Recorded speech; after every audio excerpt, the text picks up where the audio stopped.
يا سلام على حفلتها أمروا ربي بارك فيها يا سلام يا سلام يا سلام لا كلام ودي فرحتها. Assalamualaikum warahmatullahi wabarakatuh. Bismillahirrahmanirrahim. Alhamdulillahirabbil alamin. Allahumma salli wa sallim ala sayyidina Muhammadin wa ala alihi wa sahbihi ajma'in.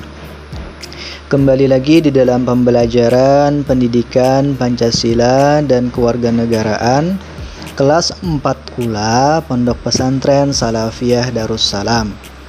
Pada hari ini kita masih melanjutkan pembahasan kita mengenai pemerintahan provinsi.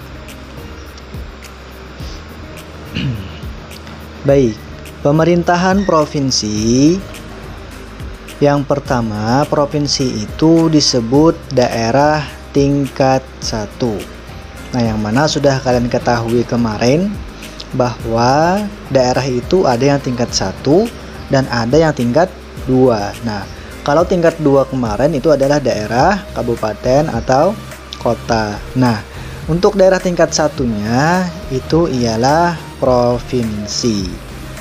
Kemudian pemerintah provinsi ini disebut juga pemerintah daerah otonom dan daerah administratif. Nah, apa itu daerah otonom dan apa itu daerah administratif? Selanjutnya nanti akan kita bahas. Kemudian provinsi ini pemerintahannya dipimpin oleh seorang gubernur. Nah, kalau daerah, kabupaten atau kota, kemarin ada juga pemimpinnya. Kalau kabupaten, pemimpinnya adalah bupati. Kalau untuk pemerintah kota, pemimpinnya adalah seorang wali kota. Nah, untuk pemerintahan provinsi, ini pemimpinnya adalah seorang gubernur. Baik, sekarang kita bahas daerah otonom.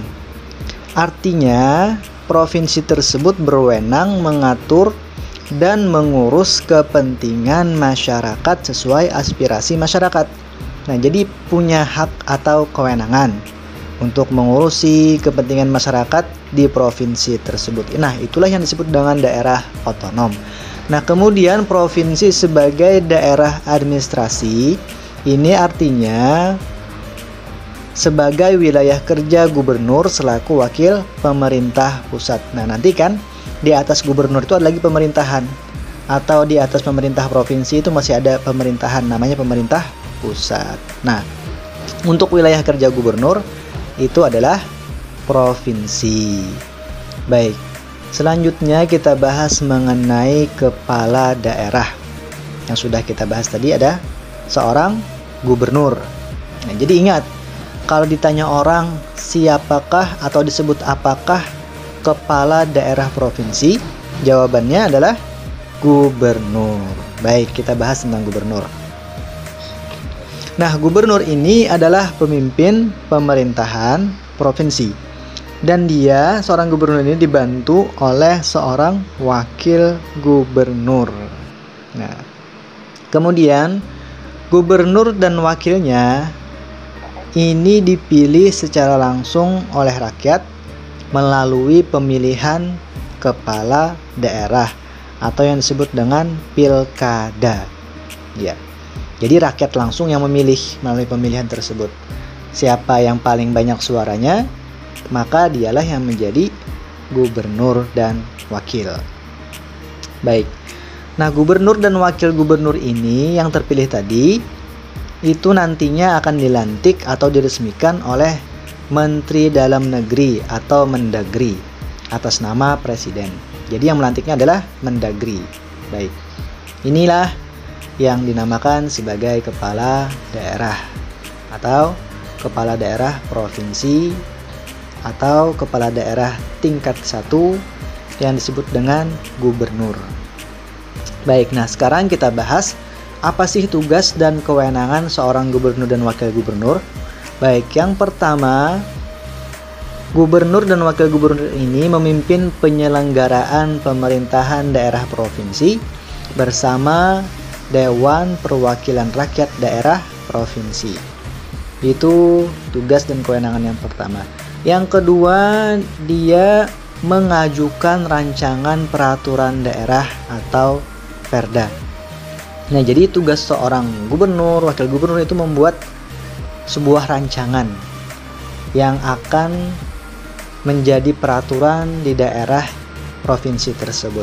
Kemudian setelah mengajukan rancangan, nanti akan disetujui oleh DPRD provinsi, maka tugasnya kemudian adalah menetapkan perda tersebut. Nah, kemudian tugas yang lain lagi diantaranya gubernur dan wakil gubernur ini bertugas menyusun dan mengajukan rancangan peraturan daerah tentang APBD. APBD itu adalah anggaran pendapatan dan belanja daerah kepada Dewan Perwakilan Rakyat Daerah untuk dibahas dan ditetapkan bersama. Nah, inilah diantara tugas dan kewenangan seorang gubernur dan wakil gubernur. Baik, untuk pertemuan kali ini saja yang Bapak sampaikan. Kalau kalian masih kurang paham, silahkan ulang-ulangi lagi videonya sampai kalian paham. Semoga ada manfaatnya. Wabillahi taufiq wal hidayah. Assalamualaikum warahmatullahi wabarakatuh. Ya salam ala